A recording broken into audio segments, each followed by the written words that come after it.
Devotion means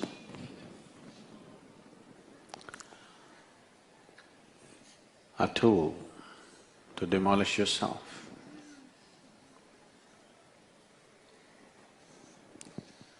A tool to destroy your intentions, your visions, your dreams, so that you become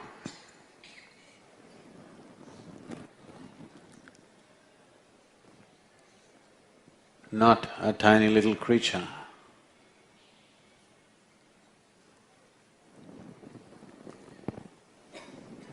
so that you become a nameless little creature in this cosmos, but you become the very hand of the Divine.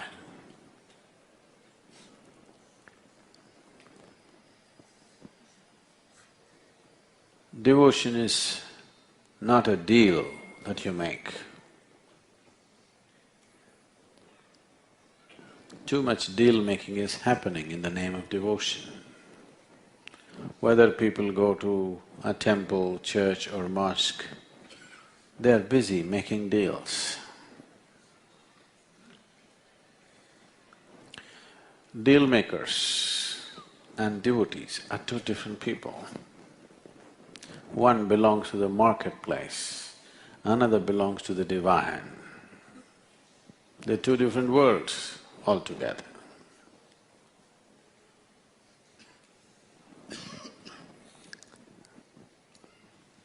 You need to understand this. The moment you sit down to make a deal, it is the dharma of a deal that you should do your best to be smarter than the other. No? You don't want to make a dumb deal, do you want to? When you sit down to make a deal, you want to be smarter than the other. If you take this attitude with the Divine, you have lost before you start. You sit with the existence like this, you sit with your guru like this, you lost even before you started. You don't have to run the race, you anyway lost. You cannot win.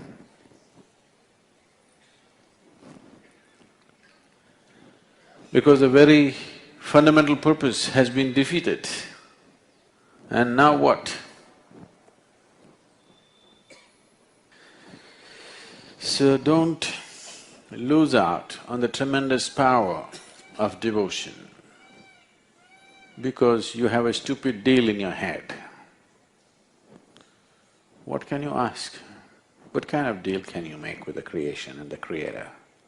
Only a dumb deal, because you do not know what possibility the cosmos holds. You only know the little nonsense that you have experienced in your life. If you are in touch with an energy, at least you're in the presence of an energy which is the source of creation, and you ask, I want to get a job, I want to get married, how stupid can you get? You don't know what it holds. Isn't it best, do whatever you want with me? If you found contact, isn't it best to leave it to the source of creation, do whatever you want with me? No, get me a job, I want increment, I want promotion. Oh my God, don't do that to yourself. If at any time you find yourself in the presence of something which seems to be larger than you in some context, that's the time you don't try to make a deal, just shut up and be. Just see how you can receive. So that's devotion, that you understand becoming the hand of the divine is a far bigger possibility than making a deal, however big the deal seems to be in your head. Deals and deals always going on, everywhere. With life and death, deals are going on. From deals to devotion is a transformation. It is like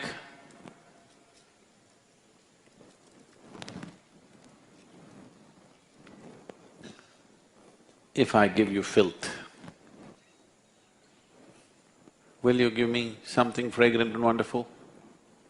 No. If I give you filth, you will want to give me more filth. But please see how the creation functions. If you give this tree filth, it'll give you flowers, isn't it? This is the way of the divine. If you really become a devotee, you become the hand of the divine, and that's how it will be. Whatever is thrown at you is nourishing.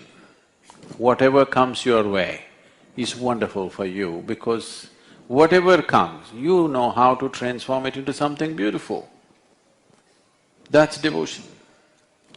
Deal means you want to get the flowers, you want to give the filth to somebody else. If you do that deal, after that, you will get excluded, isn't it?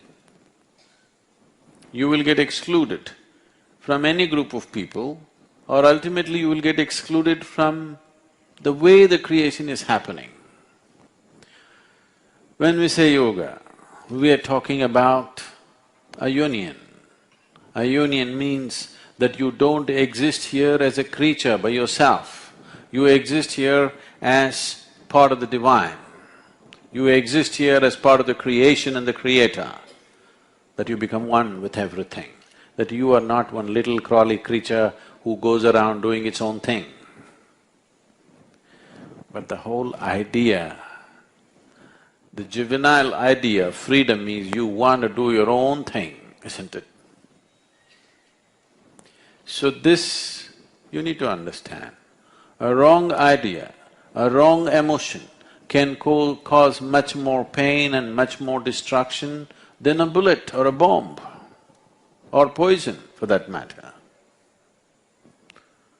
A wrong idea, a wrong attitude, a wrong emotion can cause much more damage than poison. So this is why asatoma sadgamaya, asatoma… Sadhguru, already I said it. No, you must tell it every moment of your life. Every moment of your life, this is the journey, that you're moving from untruth to truth. Otherwise, what is not true can be made to look true in your mind. Once you make untruth into truth in your mind, then that untruth will poison the very way you exist. Then you wonder why suffering is coming in search of you. Well, it's bound to. How else will it? If it doesn't come, that means my life has failed. Suffering must come if you're doing the wrong things, isn't it? Someone very carefully went up the tree. Another fool tried to run up and fell down. If nothing happens to him, the one who has the skill to climb up is a fool, isn't it? Yes or no? No? It is so, isn't it?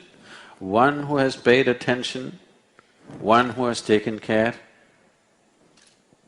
to acquire the necessary skill to do something in a proper way, if him and a fool who has not paid any attention to anything happens the same way, then the man who paid attention to all these things is a fool, isn't it? So, I am not really against suffering. It's my wish that you should not suffer. But if you're stupid and you want to do idiotic things to yourself, you must suffer, because only if suffering comes you will stop doing stupid things. Suppose, do you see, suppose you have a wound which is drying up, you want to… Huh? Pandringdani? Pandringdani? Huh?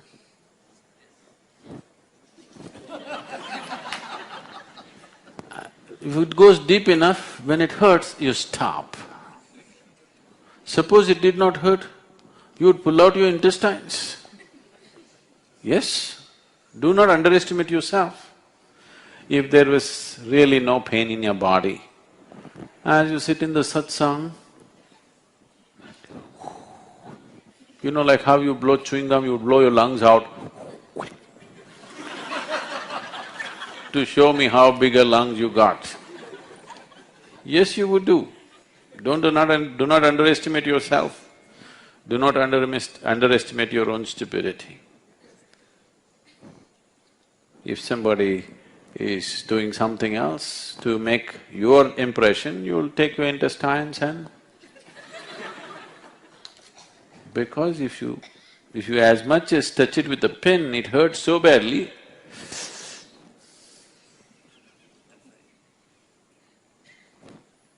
Wherever you do not know the pain, you do not know the pain of a tree, you do not know the pain of an animal, you do not know the pain of other things, all those things you're chopping, isn't it? Only this one you know, so you're preserving. So, it is fine, you're doing good. At least you know this much. It just has to expand, that's all. Now, because you know the pain of what this is, you're keeping this well.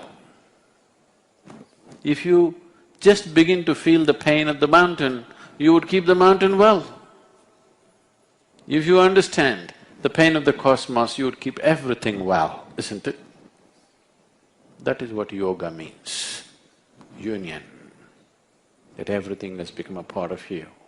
And devotion is that dimension which will obliterate the boundaries between what is you and what is not you very effortlessly. Otherwise, emotion is a tool with which people constantly draw boundaries. What is mine and what is yours is determined by what kind of emotion you hold for this person and what kind of emotion you hold for this person, isn't it? Who is your family, who is not? Family is a tyranny, you know. It's very nice people around you, but it is just that emotionally you've drawn a boundary, isn't it? With this boundary, instead of becoming conscious, you become constipated. When you become constipated, it means you're just full of shit. That's what it means. Instead of being full of Shiva, full of shit. That's what has happened, because you're constipated. If your consciousness was wide open, then you wouldn't be using your mind and emotion to draw boundaries, you would be using it to unite everything. See, your emotion is a way of making somebody who is here, who is not a part of you right now, a part of yourself, isn't it so? Is it a tool for unity or is it a tool for division?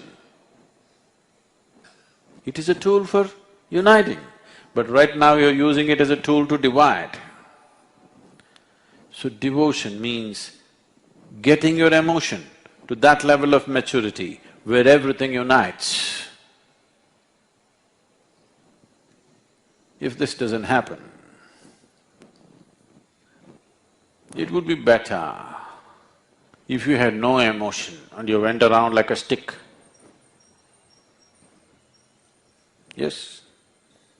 If you're using your emotion to divide the existence, not to unite it, better without emotions. At least if you're not emotional, if you're not passionate, you wouldn't act against anything, isn't it? Right now, emotion has become a destructive process. Our koncha emotional aitanga, anayna. that means something nasty happened. No, emotion is a beautiful thing. Because devotion is an emotion, it's the most beautiful emotion you can have. Bliss is there, ecstasy is an emotion. If the necessary emotion is not there, the chemistry in you will never become ecstatic. The chemistry, the detonation, you know what's an explosive? Yes, you must know because bombs are so much a part of our life today. You must know what's an explosive. There are two aspects to an explosive. There are different kinds of explosives. I will not go into the details because I don't want you to learn bomb making. There is an explosive material, but by itself it cannot go off, it needs a detonator. A detonator either can be lit like your Deepavali thing, you light it and it goes boom, or it could be electrically charged with a battery or something else. But it needs a detonator is something which sparks. Without that inside spark, this explosive material is no use, simply it sits there like mud. But with that little spark, it will go boom. So, emotion or devotion is that spark which can fire human chemistry and human energy to a certain level where it's an explosive, where it's an explosion of ecstasy within you. If this spark is not given, everything is there but it sits like a pack of earth. Unfortunately, most human beings are sitting around, they are just like a lump of soil because nobody has set fire to them yet. So devotion is that dimension which can bring that fire in you.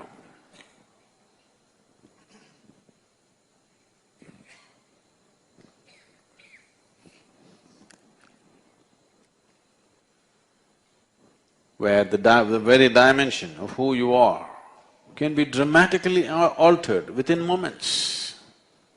Anything else you have to work at it. This is not like that. If it gets on, it will change you, it will transform you in a few moments. Nothing quicker than devotion. There is no path which is quicker than devotion. It delivers you right there. What is a temple?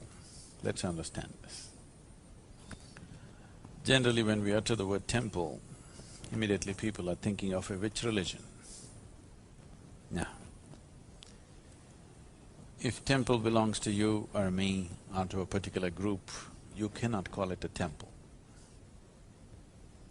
Temple is an invitation to the divine. If we can set up a space and the necessary tools where divine is more manifest, not that it is not there everywhere, it's just that more experienceable. There's sound waves everywhere, but you cannot hear it. You need a cell phone to catch the transmission, otherwise you can't catch it. So we can say a temple is a larger cell phone. You can't talk, just to listen, one-way cell phone, is it okay? I always set up the temple in such a way that you can't yap. Is that okay? Or do you want to talk? If you want to listen to a dimension beyond, if you want to be receptive to that possibility, we can create a space like that. We can create a device or a tool like that. When I use the word tool, there seems to be a certain sense of lack of reverence in me. But I particularly use the word tool When I refer to the Dhyana Linga as a tool, people feel offended. Sadhguru, don't say that. In our experience, it's everything. Don't call it a tool. I say it's a tool. Because the word tool means that which works. It is not a piece of art that you can just appreciate. It's a tool because it works. There's just one screw in the door, if I ask you to unscrew it with your hands, can you do it? But if I give you a screwdriver, you can do that, isn't it?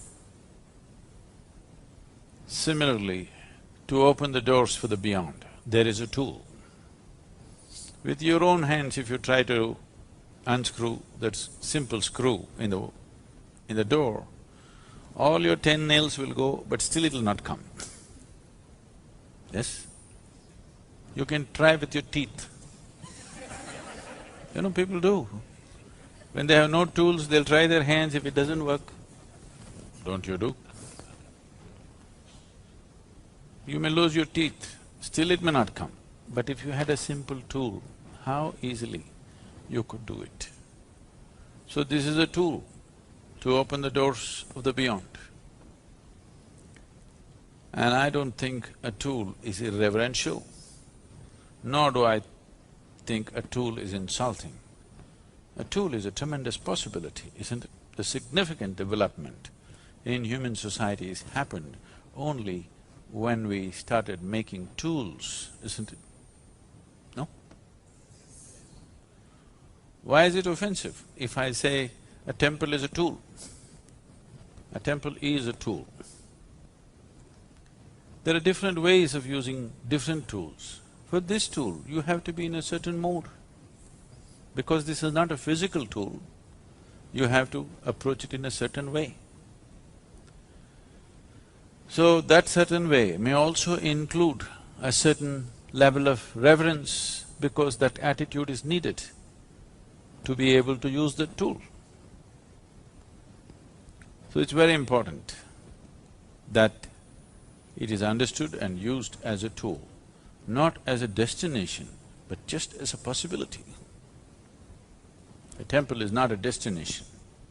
A temple is only a doorway. A doorway is not a destination. A doorway is just a doorway, opens up something. So what does it take to build a temple?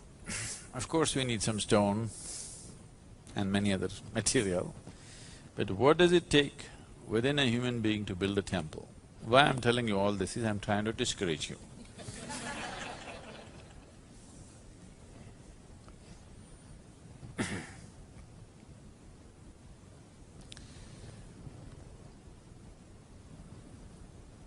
A temple will not happen unless at least a band of people, at least a handful of people, hold it above their own life, not as a part of their life, not as a side thing that they do in their life.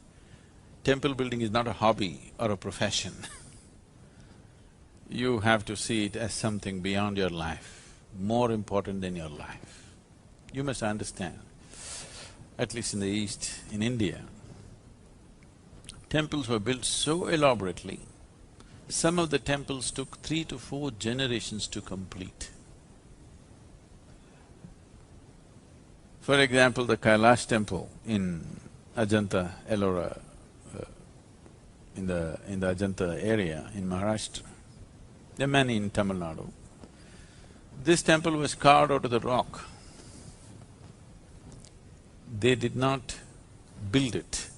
A huge mountain of a rock, they carved the temple into it. 3 floors, all carved out.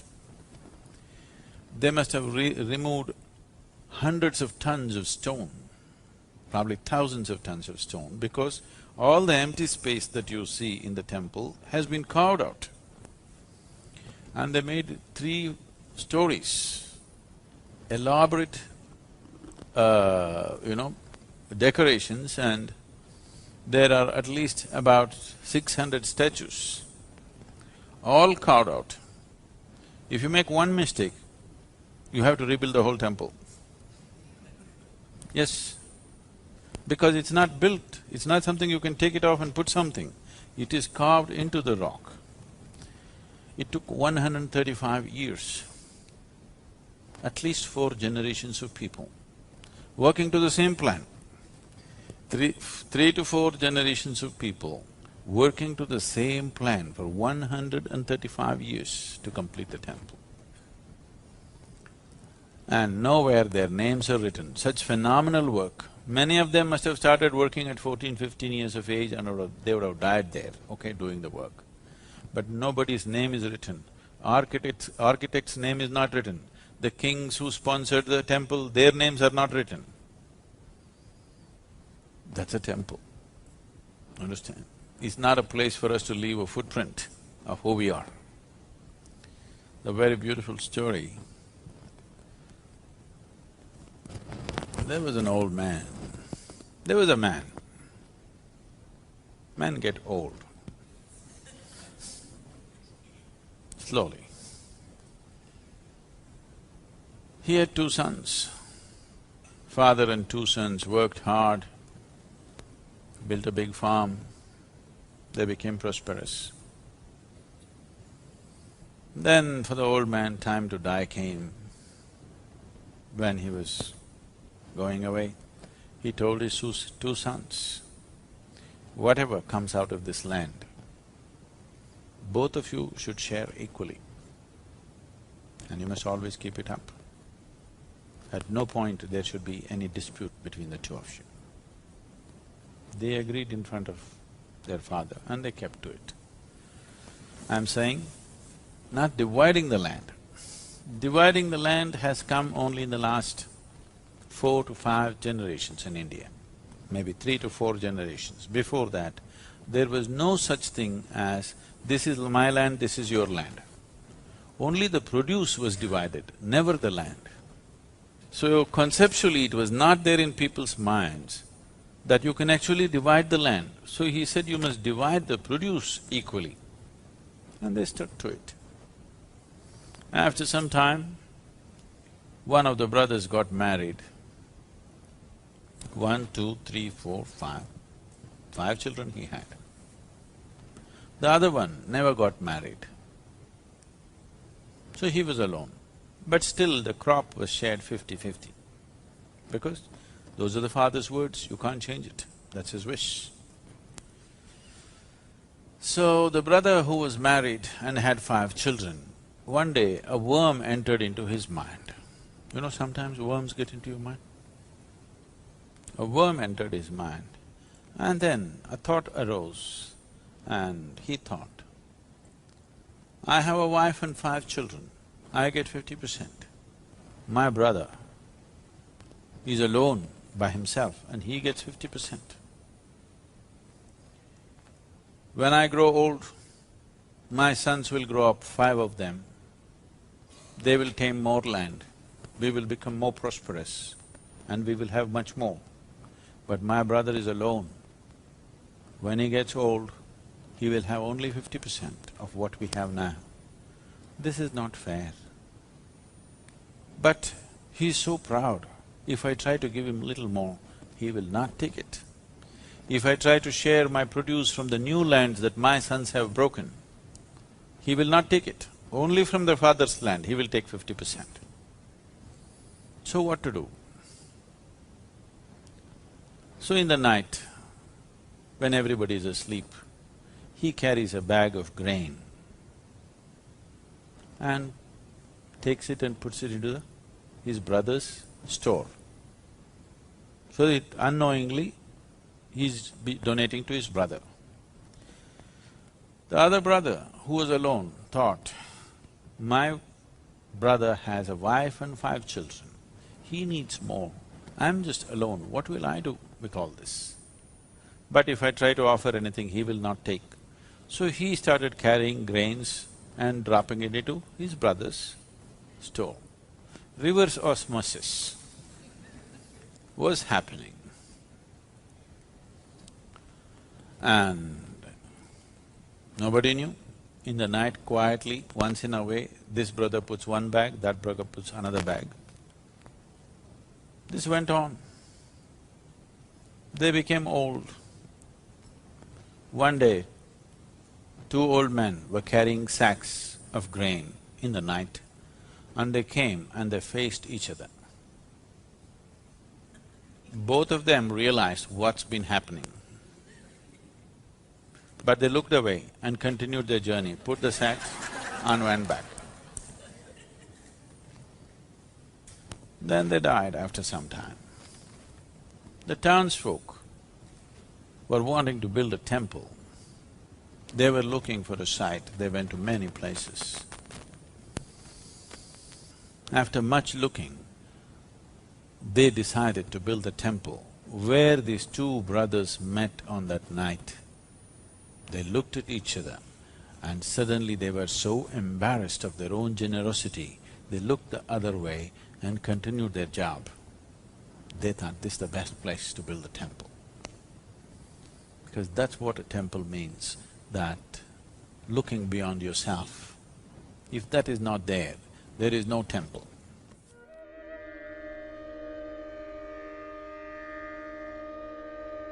And this sense of no human being should live in an unconsecrated space is something which is deep-rooted in this culture, because it is just like if you plant something into this earth, only if the roots are sticking into a rich earth will the flower and the fruit come out. If the earth into which these roots are sticking in is not rich enough, is not enhanced enough to sustain life, flower and fruit will not come. Even if it comes, it will be too meager.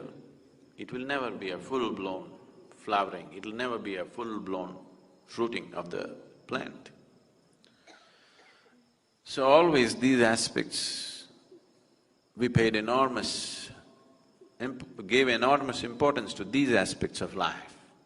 It's not just about what you eat, it's not just about what kind of work you do, what kind of space you live in. This is very important in the East. So, people always consecrated their homes in whichever way they know best, and only then moved in. If the kings were sensible and benevolent, they consecrated the whole town. They created any number of places in the town so that the whole town is consecrated. He wants everybody to live in consecrated spaces. If you walk on the street, if you do business, if you live in that town, everyone must constantly live in consecrated space, because if you want to produce generations of enhanced human beings, you need this kind of space. Otherwise, only by accident or by personal dint, somebody may become something. You won't produce a generation of beautiful people. This culture produced a galaxy of knowledge, a galaxy of enlightened beings. Every generation produced this simply because they took care of any number of aspects like this. Nowhere else on this planet have single generations of people risen to such glorious heights of knowing as this culture has known. But all that got fractured in the last few hundred years. In the last 800 to 900 years, this got badly fractured because of invasions and displacement of people and so many things. You can produce very great intellects, very great energy, as human beings I'm saying, individual human beings carrying phenomenal sense of energy and intellect and capability. If you create large spaces of consecrated space, large consecrated spaces where the whole generation of people are in touch with that kind of energy and space. This fortune almost every family had, because before they moved into homes, they did this. Periodically they did something to enhance the house. This is part of almost every house. Every household, at least once a year, conducted the needed rituals and processes to see that the space in the house is enhanced.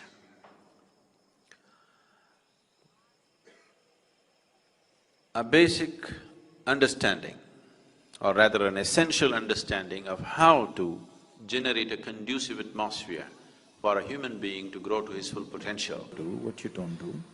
I think you must look at yourself very carefully because the children are picking up everything rapidly and they'll exaggerate everything that you're doing. So, one foremost thing is at least make yourself in such a way that you would like to be. Somebody may not approve, it doesn't matter. At least you made yourself in such a way that you like the way you are. Gurus… no, women will not make good gurus, nor will men make good gurus. Unless you know how to be beyond the two, you can't be this.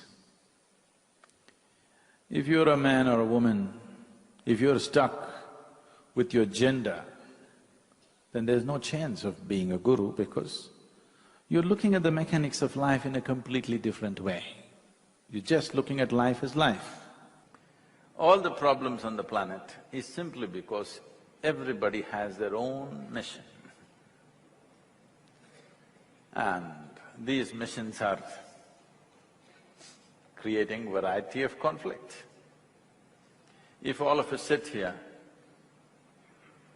without any mission, mission means an assumed position of importance and agenda, individual agenda.